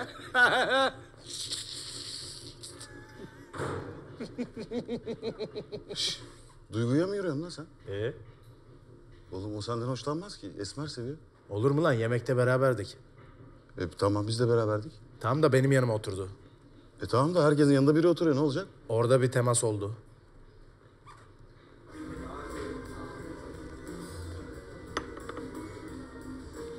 Aşkım. Şimdi Duygu. Bak. Şimdi hayatta birisini seversin ve sonra gitgide onu daha çok seversin. Ve bir süre sonra onu nasıl sevdiğini unutursun ya. Hani anlayamazsın daha doğrusu. Yani arkadaş olarak mı seviyorsun yoksa... Ne sevmesi Zafer, ne anlatıyorsun? Ya şu andaki hislerimden sana bahsetmeye çalışıyorum. Bak hayatım. Ben hani bu evlilik süreci, hani bu süreçte ben Feryal'in farkına vardım. Yani geçmişte geçirdiğimiz anlar, şimdi birlikte olduğumuz zamanlar... Yani o kadar keyifliyim ki onu da. İçim kıpır kıpır yani. Yani şunu söylemeye çalışıyorum Duygu. Çok özür dilerim. Çok özür dilerim gerçekten ama ben sana aşık değilim. Duygucuğum ben Feryal'e aşık oldum.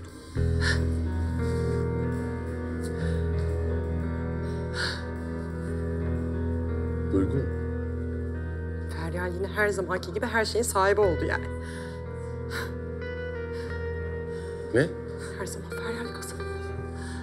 Ne diyorsun sen be?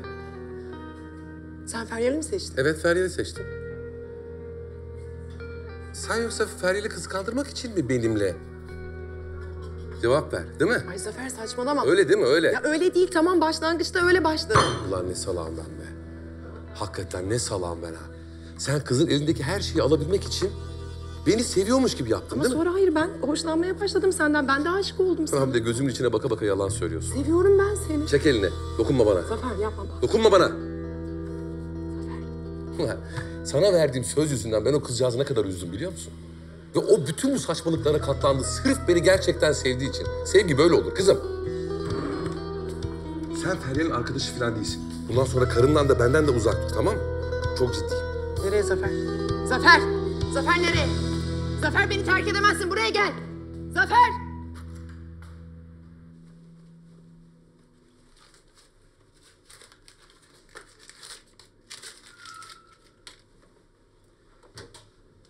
Ay acaba önemli bir şey miydi ya? Mecit, ne bu? Nereye yattı bu kadar para? Banka kredi dekontu tatlım. Kredi mi? Ne kredisi ya? Ya imalathaneye tadilat yaptırdım ya onun. Aa sen dünürlerden almadın mı o parayı? Asım teklif etti almadım. Ama bana kefil oldu. Benim niye bundan haberim yok acaba? Her şeye panik yapıyorsun. Ya takma kafanı, ödedim zaten, birkaç tane kaldı. Allah Allah. Madem öyle niye biz onların önünde bu kadar ezilip büzülüyoruz? Niye oğlumuzu istemediği bir evliliğe zorladık? Ben bu işleri para için yapar mıyım? Ha? Ben oğlumu pazarlık malzemesi yapar mıyım bir tane? Ya Mecit, ikimiz de biliyorduk oğlanın o kızla evlenmek istemediğini. Senin oğlun doğduğu günden beri ne yapmak istediğini hiç bilmedi, bilmeyecek de. Bak, ben sana bir şey anlatayım. Bundan yıllar önce bir genç vardı. Kader karşısına bir kızı çıkarttı. Evlenmek zorunda kaldı, o da istemiyordu. O kız ona hayatının en güzel yıllarını yaşattı. Dünyayı ayaklarının altına serdi. Ve şimdi o kızla tanıştığı gün için kaderine dua ediyor. Ay kimmiş onlar? Senle ben Gülnur Hanım, senle ben. Senin oğlunun karşısına da aynı senin gibi bir kız çıktı. Ama senin salak oğlun hala bunun farkında değil. Hatırlıyor musun? Bunlar daha el kadar çocuktu. Bir gün Zafer hastalandı, eve geldi, yattı. Peşinden bu kız geldi, çaldı kapıyı, girdi içeri. Saatlerce başucunda oturdu, bekledi. İnan bana Gülnur, o gün bugündür kız Zafer'i deli gibi seviyor. Ama senin salak oğlunun bundan haberi yok. Elindeki hazinenin farkında değil. Bir gün farkına varacak. Ve o gün inan bana çok mutlu olacak. Hem de çok. Babam benim. O kadar haklısın ki. O kadar haklısın ki baba. Ulan sen beni mi dinliyordun Sıpa?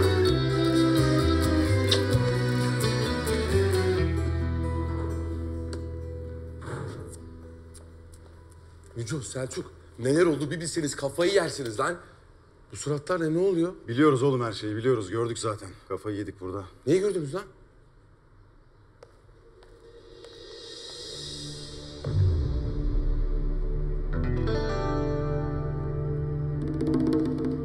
Bu ne lan? Bok yedim oğlum, bu ne? Lan bu ne şerefsiz kadın lan. Lan bu ne aşağılık kadınmış lan. Bu yapılır mı lan insana? Bu ne lan bu? Lan sırf Feryal'i üzmek için yaptığı orospuluğa bak. Bu ne lan? Feryal'i bulmam lazım. Feryal görmeden benim yetişmem lazım oğlum. Zafer. Oğlum ben de geliyorum lan.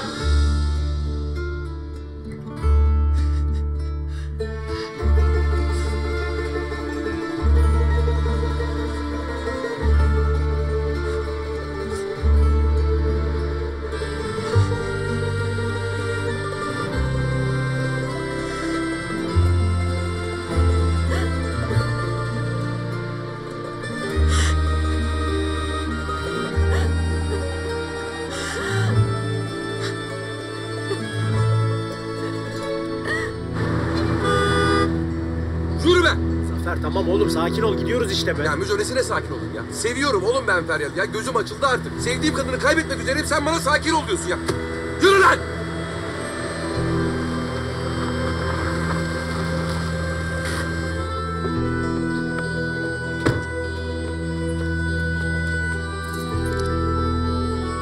Feryal! Feryal! Feryal!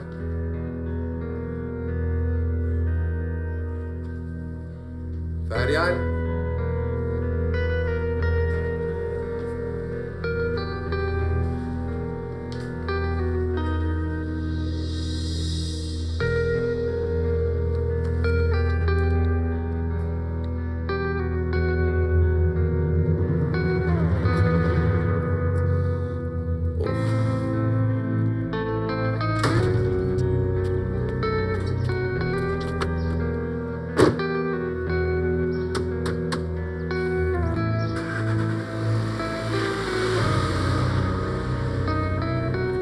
Nereye gidiyoruz abi? Hiç bilmiyorum baba, hiç bilmiyorum. Oğlum bütün fotoğrafları görmüş ya. Bütün fotoğrafları. Ulan bu duygu var ya, bu duygu. Ulan bir annesini arayayım, belki annesine gitmiştir. Ben de Feryal'i arayayım.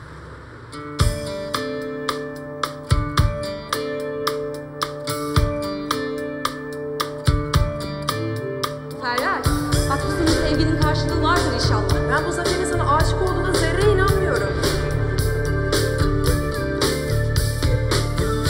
Teşekkürler, sağ ol. Yok, anneye gitmemiş. Telefon da kapalı. Ne yapıyoruz şimdi? Ne bileyim Selçuk, ne yapacağız? Ne bileyim abi? Lan Buket. Oğlum Buket biliyordur. Hakikaten Buket biliyordur ha. Arasana Buket'i. Arıyorum. Arama oğlum, yakınız. Şu ileriden dön gidelim hemen. Ben hakikaten ha. Mayın tarlasında dolaşıp durmuşum aşk sanıp da. Herkes arkamdan bağırmış, kimseyi duymamışım. Savaş filmlerinde olur ya yaralı. Allah belanı versin Zafer.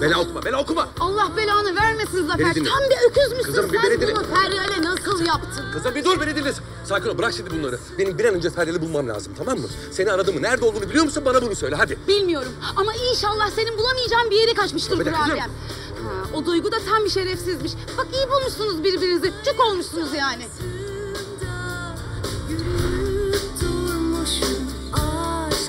Aslında ben geliyorum bazen. Ne bileyim, canım sıkın olduğunda falan. Ne? Ne oldu? Bekle ben de geleceğim. Zafer nereye oğlum? Zafer! Oğlum şuraya park et. Sonuna kadar aşk ya, sadece inanmışım.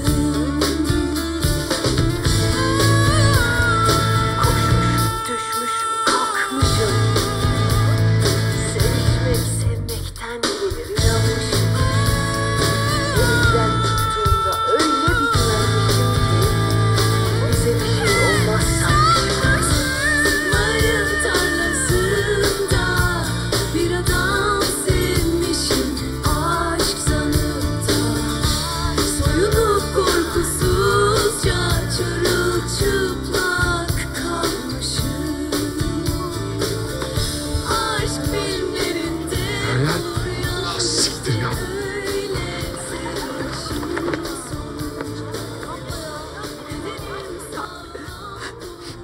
Feryal kız ne yapıyorsun orada? Bak sakın kötü şeyler düşünme. Ay Allah'ım ne yapıyor orada? Ne yapıyor? Atlamasın. Feryal. Ne yapıyorsun kız orada? Zafer ne olur yaklaşma. Feryal. Hadi in aşağı, bir delilik yapma, kurban olayım ne olursun hadi. Uzak dur Zafer. Evliliğimiz boyunca nasıl uzak durduysan şimdi de öyle uzak dur. Feryal. Bir beni dinle, kurban olayım bak. Bıcır, ben bir hata ettim. Seni sevdiğimi, sana aşık olduğumu farkına varmadım. Ne olur. Hadi in aşağı, kurban olayım. Hadi. Yalan söylüyorsun. Sen Duygu'ya aşıktın. Başından beri öyleydi. Resimlerinizi gördüm.